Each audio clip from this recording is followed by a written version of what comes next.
Pois bem, turma, voltando.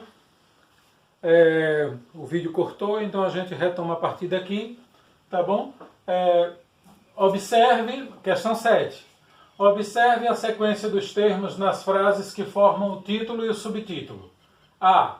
Complete o quadro, identificando sintaticamente os termos sujeito, verbo e complemento que compõem o título. Então nós sabemos que as frases, as orações, elas são compostas por sujeito, verbos e complementos, certo?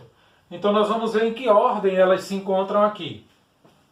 Temos número de refugiados no Brasil aumentou 12% em 2016.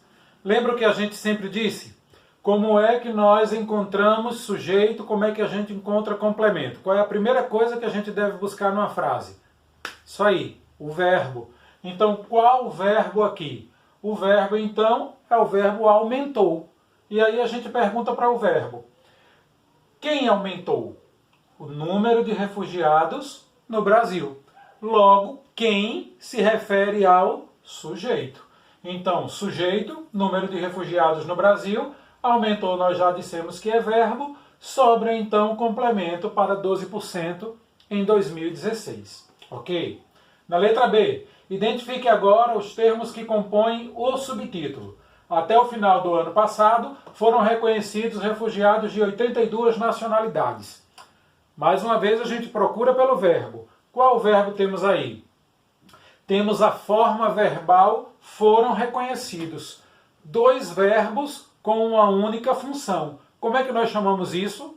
Muito bem, locução verbal. Dois ou mais verbos com uma única finalidade. Foram reconhecidos, apenas uma ação foi feita, mas dois verbos estão sendo usados. Então, locução verbal. Tá, quem foram reconhecidos? Refugiados de 82 nacionalidades. Certo? Então, refugiados é quem? Quem é o sujeito. Refugiados de 82 nacionalidades, o sujeito. Foram reconhecidos é o verbo. Logo, até o final do ano passado, está como complemento do verbo. E aí a gente continua na letra C. Sobre a ordem dos termos, vou ler por aqui que fica mais fácil para mim. Sobre a ordem dos termos, assinale V se a alternativa for verdadeira e F se for falsa.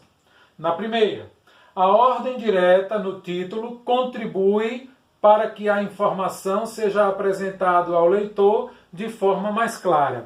Ordem direta, lembrando, nós já vimos isso. Quando é que a ordem está direta em uma oração? Quando ela está com a seguinte ordem: sujeito, após o sujeito, verbo, e depois do verbo, complemento. Qualquer coisa que mudar nessa ordem, a gente chama de ordem indireta ou ordem inversa. E aí ele pergunta se a ordem direta no título contribui para que a informação seja apresentada ao leitor de forma mais clara. Sim ou não? O número de refugiados no Brasil aumentou 12% em 2016. Se eu colocasse aumentou 12% em 2016 o número de refugiados no Brasil, isso facilitaria? Não. Facilita muito mais, então, vindo primeiro o sujeito dizendo o que que aumentou naquele ano. Ok? Aí, então, verdadeira. A ordem indireta no subtítulo ajuda a destacar, por aqui mesmo, ajuda a destacar a informação da data em que houve o aumento de refugiados no Brasil. Lembra? Quando nós alteramos a ordem da frase, é porque nós queremos dar ênfase a outra informação.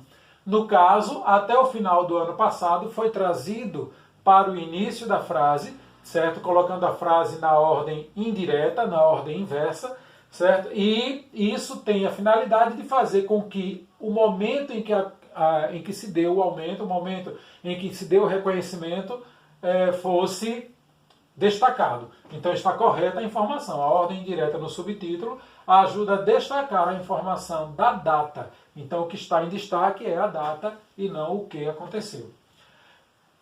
Tanto o título como o subtítulo estão na ordem direta? Não. Nós já vimos que o subtítulo foi colocado na ordem direta, então essa informação é falsa. Continuando então, oitavo. As informações essenciais que constam no LID, o que, quando, onde e quando, são complementadas com outras que ajudam a detalhar como e por que o fato foi noticiado. Observe isso resolvendo a questão seguinte. Oitavo. Há 2 intertítulos. O que são intertítulos? Nós vimos lá, uma notícia ou reportagem insere-se intertítulos, pequenos títulos de uma parte da matéria jornalística. Ok? Aquele que eu disse que é para a gente não se perder em um texto longo. Registros. A gente dando uma olhadinha então na nossa reportagem, nós vamos ter o intertítulo Venezuela e Nova Legislação. Não é isso? São 2 intertítulos que nós vamos ter ali. Venezuela e Nova Legislação. Na letra B, resuma as principais informações de cada intertítulo. Tá, vamos lá. Primeira, lá em Venezuela, vai tratar de quê? Do número de pessoas, de venezuelanos que estão pedindo refúgio no Brasil. Essa é a informação que tem lá. E na nova legislação, no intertítulo Nova Legislação, vem falando a respeito de uma nova lei que entrará em vigor. Ok. Aí nós respondemos no intertítulo 1 e intertítulo 2. Nono. Complete o esquema, registrando de forma sucinta, ou seja, resumida, o assunto de cada um dos 4 primeiros parágrafos. Número de refugiados no Brasil aumentou 12% em 2016. Até o final do ano passado, foram reconhecidos 9.552 refugiados de 82 nacionalidades. Então, nesse caso, qual é o LID? Dados sobre o número de refugiados no Brasil. O que é que o LID traz? Traz os dados sobre o número de refugiados no Brasil, né? Quantos, de onde, traz todas essas informações. No segundo parágrafo, do que é que trata o segundo parágrafo? Da quantidade de refugiados reconhecidos quando? Em 2016, né? No ano de 2016. No terceiro parágrafo, vai trazer do quê? O país de origem desses refugiados. É a informação mais relevante que tem ali. É o intuito do parágrafo. E no quarto, a diminuição dos períodos de refúgio e a identificação dos países com o maior número de solicitantes. É o cerne do quarto parágrafo. Então, na 10ª, vem uma pesquisa aí para ser feita. Pesquise a situação dos refugiados no país e as medidas necessárias para garantir que essas pessoas tenham seus direitos reconhecidos. Depois, converse com os colegas e o professor a respeito disso. Opa! Essa pesquisa será feita por nós e nós vamos estar conversando sobre ela na sexta-feira pelo Zoom, ok? Nós temos um encontro marcado na sexta-feira e esse encontro será ao vivo pelo Zoom. A gente matar um pouquinho de saudade, ainda que seja virtualmente, onde nós vamos estar conversando. E um desses assuntos, eu vou estar perguntando a pessoa por pessoa que estiver ali e tal, qual é a situação dos refugiados no país e quais são as medidas necessárias para garantir que essas pessoas tenham seus direitos reconhecidos. Certinho? É lá que nós vamos então responder a essa 10ª questão. Damos início então, deixa eu só ver aqui. Reportagem. Leia uma reportagem, texto jornalístico muito presente nos meios de comunicação. Vou ler por aqui para vocês me acompanharem. Refúgio no Brasil. Crianças sírias que moram em São Paulo falam do medo que passaram na guerra e da saudade de seu país. Por Tássia Morelos, colaboração para a Folha. A guerra da Síria já deixou mais de 100 mil mortos e pelo menos 2,3 milhões de sírios se refugiaram em outros países. Desse total de pessoas que estão longe de casa, familiares, amigos, mais de 1 milhão são crianças. A maioria vai para países vizinhos, mas algumas para mais longe, e o Brasil está entre os que os recebem. Perto de 300 vieram para cá, sendo cerca de 40 crianças. A Folhinha conversou com 23 sírios de uma mesma família que moram no interior de São Paulo. Os nomes usados na reportagem não são reais para proteger as crianças. O abrigo é a casa da tia Eva, que veio da Síria há 65 anos. Além dos adultos, há crianças e adolescentes, de um recém-nascido a um rapaz de 17 anos. De avião em viagem de 23 horas trouxeram pouca coisa na mala, mas muitas lembranças dos dias difíceis. Thaís, 6 anos no caso, se lembra de quando teve de fugir às pressas. Era noite, ficaram batendo na porta, empurrando. Eu, minha mãe e minha irmã ficamos chorando. Não sabíamos quem era. Queriam nos matar, mas não abrimos a porta. Conseguimos fugir para a casa da minha avó. Agnes, 9 anos, conta que sua casa foi escolhida por invasores para funcionar como fábrica de bombas. Disse sentir muitas saudades da avó que ficou lá. Antes conversavam pela internet, mas agora ela está sem energia elétrica, por isso não conseguem se falar. Ana, de 10 anos, diz que teve de deixar para trás os brinquedos e amigos, e o pai, de quem não tem notícias há mais de 4 meses. Sua casa foi invadida e ela fugiu com a mãe e a irmã para a casa dos avós. Mas a casa dos avós também foi invadida e eles agredidos. Ana já fez amigos na escola e convive bem com as crianças brasileiras, mas sente falta de seu país. Antes da guerra íamos brincar no parque, na casa de amigos, íamos à praia, à piscina. Da guerra a gente não podia fazer nada, só ficava em casa. A escola, conta, foi destruída por bombas. A mesma coisa aconteceu com o nosso carro e a nossa casa. Na Síria, juntava balas de revólver numa caixa para se distrair. No Brasil, estuda e ajuda a mãe a vender comida típica, mas queria voltar para seu país. Gostaria que a Síria voltasse a ser como antes. Bonita. Então nós vamos ter aqui um paralelo entre notícia e reportagem. Notícia versus reportagem, fato versus assunto. Enquanto a notícia relata um fato recente e significativo, a reportagem não precisa estar relacionada necessariamente a um acontecimento atual, mas sim a um assunto relevante para a sociedade. Então, vamos entender. A notícia trata de um fato recente, um fato atual. A reportagem só precisa tratar de um assunto que tenha relevância. Então não precisa ser atual, não precisa ser novo, em qualquer tempo é válido, ok? 11ª questão. Há um assunto em comum entre a notícia e a reportagem que você leu. Identifique-o. Qual é o assunto em comum? Os refugiados, né? Os refugiados, as pessoas que estão refugiadas aqui no Brasil. 12ª. Esse assunto é tratado de maneira diferente em cada um dos textos, pois a notícia aborda um fato e a reportagem apresenta informações sobre um assunto.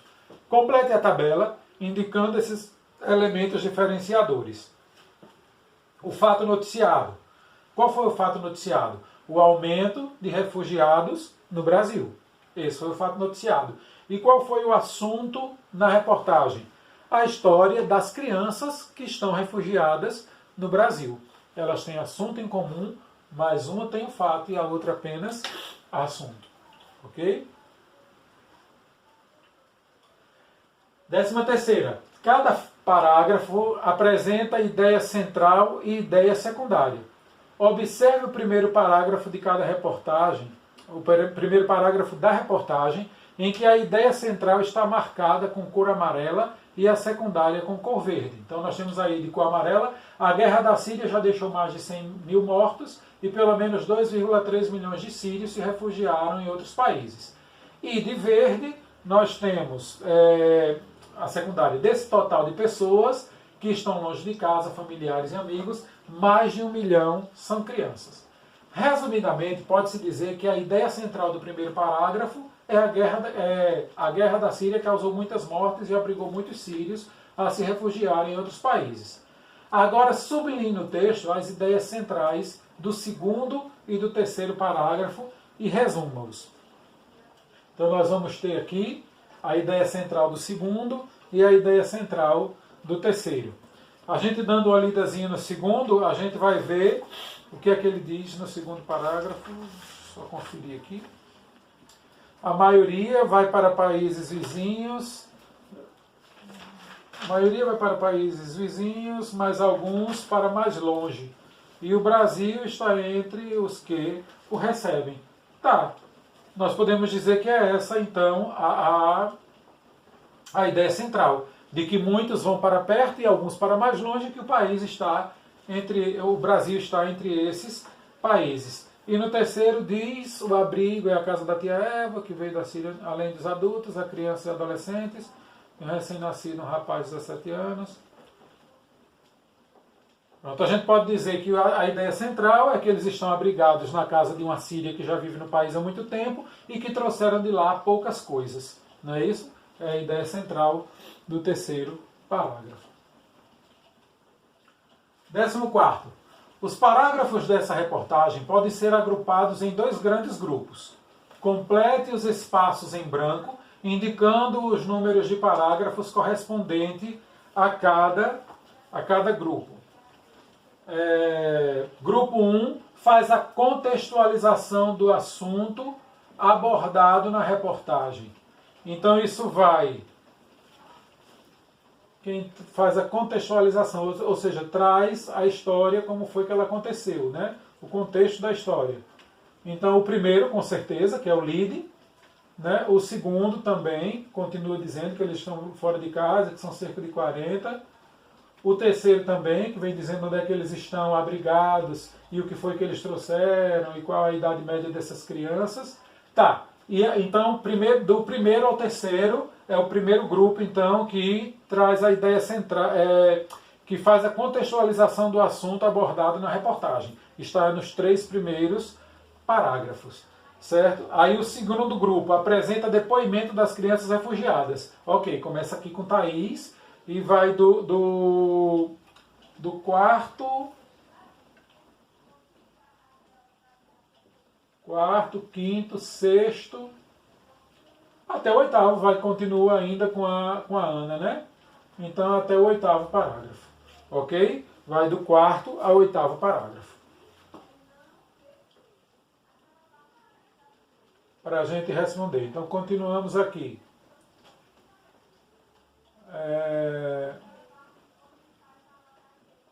Só um minutinho. Releia os depoimentos das crianças e compartilhe com os colegas e o professor aquele que mais chamou sua atenção. Explique sua escolha. Identifique a autoria da notícia e da reportagem. A que conclusão pode chegar? Então, quem é o autor da reportagem?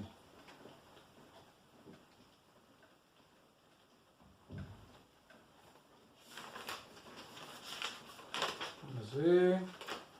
Reportagem.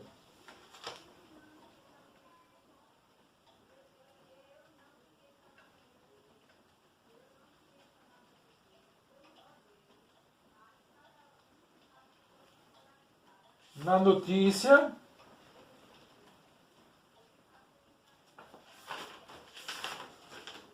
a notícia não tem dizendo quem foi, certo? A notícia não tem dizendo quem foi, e a reportagem foi Tássia Moretz, certo?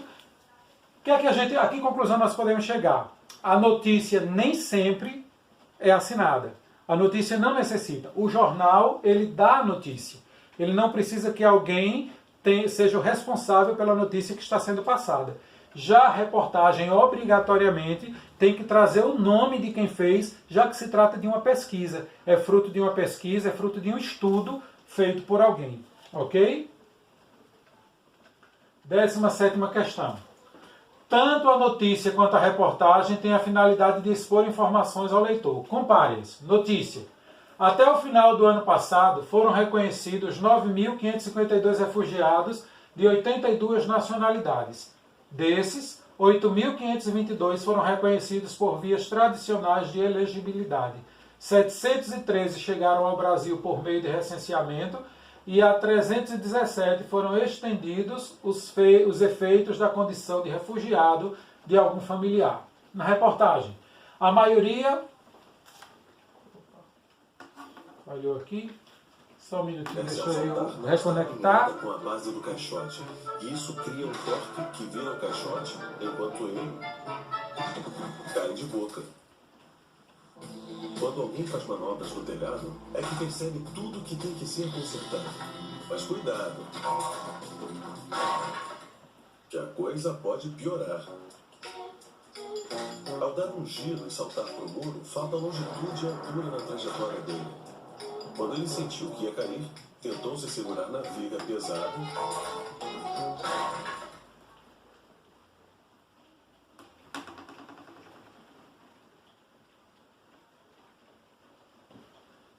Só um minutinho aqui, gente.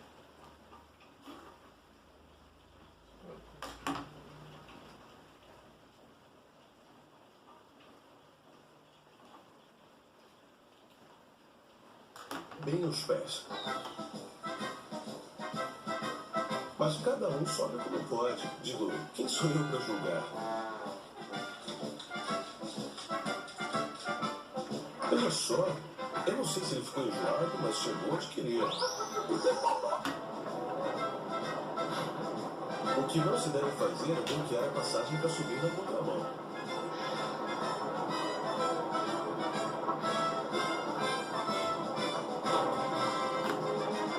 Por que vocês não se unem? Isso, marquei de se encontrar lá embaixo.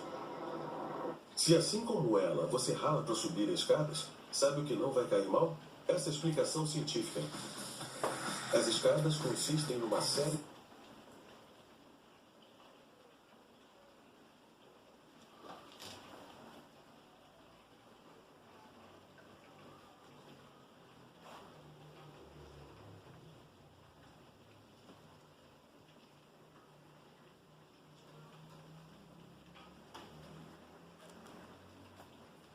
Décima sétima questão.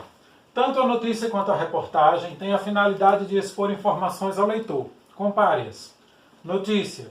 Até o final do ano passado, foram reconhecidos 9.552 refugiados de 82 nacionalidades. Desses, 8.522 foram reconhecidos por vias tradicionais de elegibilidade, 713 chegaram ao Brasil por meio do reassentamento e a 317 foram estendidos os efeitos da condição de refugiados de algum familiar. E a reportagem diz: a maioria vai para países vizinhos, mas alguns para mais longe, e o Brasil está entre os que o receberam. Perto de 300 vieram para cá, sendo cerca de 40 crianças. A Folhinha conversou com 23 sírios, de uma mesma família, que moram no interior de São Paulo. Os nomes usados na reportagem não são reais, para proteger as crianças. E aí retomamos. Observe os dados numéricos em destaque nesses trechos e responda as questões seguintes.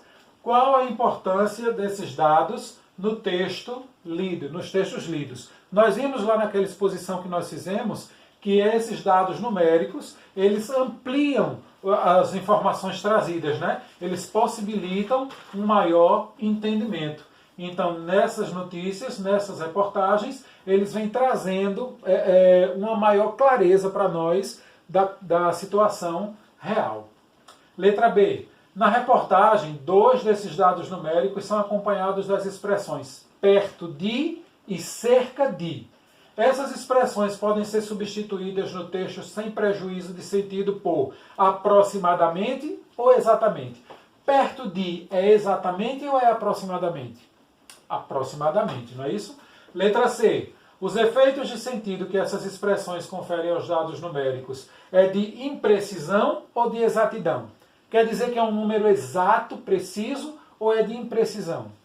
De imprecisão, não é isso? Perto de, aproximadamente. Letra D. Que outras palavras dessa reportagem evidenciam a fala de precisão com que os dados numéricos são apresentados?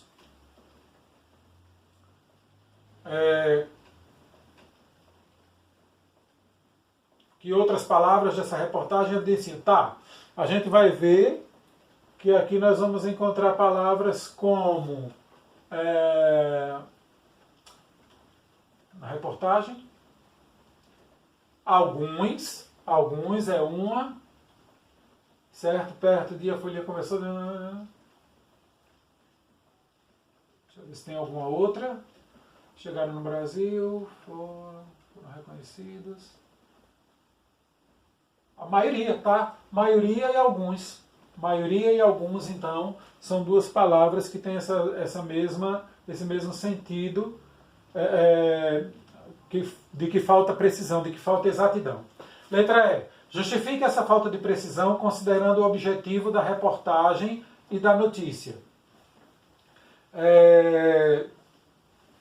A notícia, por ela ser mais resumida, ela também é mais precisa, ela é mais exata, ela vai no cerne da questão, então ela não usa praticamente expressões vagas, né? Já a reportagem pode fazer isso colocando números aproximados. Essa é uma diferença entre elas duas. A notícia é mais precisa do que a reportagem, é mais exata. Precisa ser. 18º. Releia a frase inicial da reportagem e observe os termos em destaques.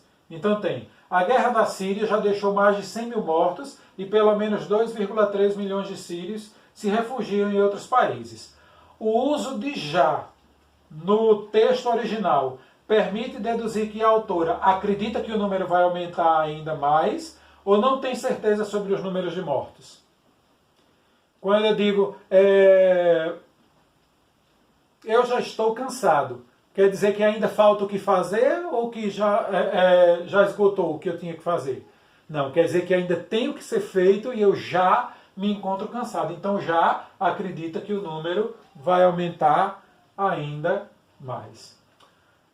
Na letra B, o uso de pelo menos permite inferir que o número deve ser maior do que 2,3 ou menor do que 0,3. Ó, tem pelo menos 2,3.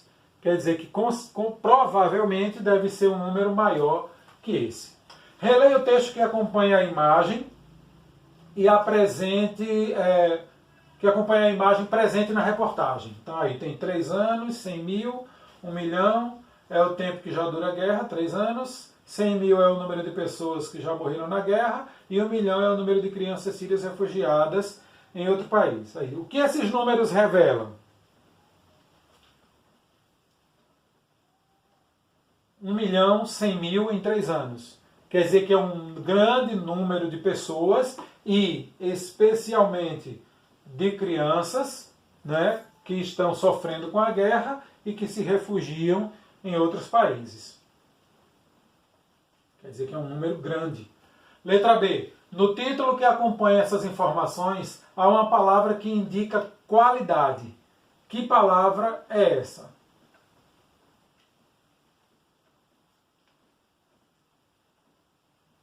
Tem aqui em cima, matemática trágica.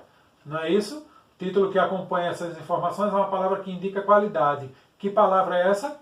Trágica. Qualidade trágica. Pode-se dizer que há uma avaliação sobre os dados que constam nessa imagem? Sim. Se ele está dizendo que é trágico, ele está se posicionando. Está dando uma opinião sobre os números que estão sendo apresentados. Nesse comentário eu queria fazer aquele comentário que nós fizemos no início. Notícia não apresenta esse tipo de coisa. Notícia não tem... não se dá o valor de alguma coisa, não é? Mas a reportagem pode. A reportagem pode dar juízo de valor, pode se posicionar, dizer se acha aquilo certo ou errado. Porque a notícia ela é imparcial, mas a reportagem não precisa ser. Ok? Observe a imagem que acompanha a reportagem. Ela visa sensibilizar o leitor. Comente sobre isso com os colegas e o professor. Essa é outra que a gente vai responder e vai conversar sobre ela na sexta-feira. Ok? Deixa eu só conferir uma coisinha aqui para nós. Tá. Temos aí outro fragmento do intertítulo Até Quando? Certo? E aí eu vou pedir que vocês deem uma pausazinha e leiam para que a gente possa concluir aqui.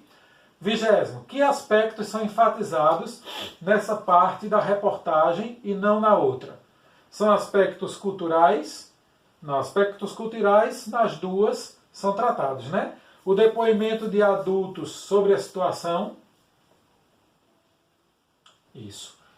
Nesse daqui não tem. Nessa parte tem e na outra não tem. Tem apenas de crianças. Dados numéricos. Não, dados numéricos as duas têm. Né? Opções de ação por parte dos brasileiros. Sim, essa tem e a outra não. E depoimento dos governantes, nenhuma das duas tem. Ok? 21º. Encerrando esta parte, então, releia esta frase. Muitas crianças morrem, outras ficam sem os pais, ou são enviadas por eles para diferentes países. A palavra muitas acompanha qual substantivo? A palavra muitas acompanha qual substantivo? Muitas crianças. Muitas está acompanhando a substantivo crianças. Outras se refere a qual palavra anterior? Outras também se refere a crianças. Muitas crianças morrem, outras crianças ficam sem os pais. E na letra C, a frase apresenta dados exatos ou imprecisos e explique. Tá difícil. Tá, gente, deu um probleminha aqui, a gente continua então pelo livro, certo? Então, o emprego de muitas e de outras, tem aí muitas crianças, outras crianças, né? Elas demonstram imprecisão, demonstram que não tem um número exato, fala de uma quantidade inespecífica. Letra D, o pronome eles está substituindo uma palavra anterior. Que palavra é essa? A palavra pais, ele, os pais. Na letra E, a substituição de uma palavra por um pronome tem a função de evitar repetições desnecessárias? Tem sim. Tem a função de retomar a palavra anterior, mantendo a coesão, pois deixa evidente que as partes do texto estão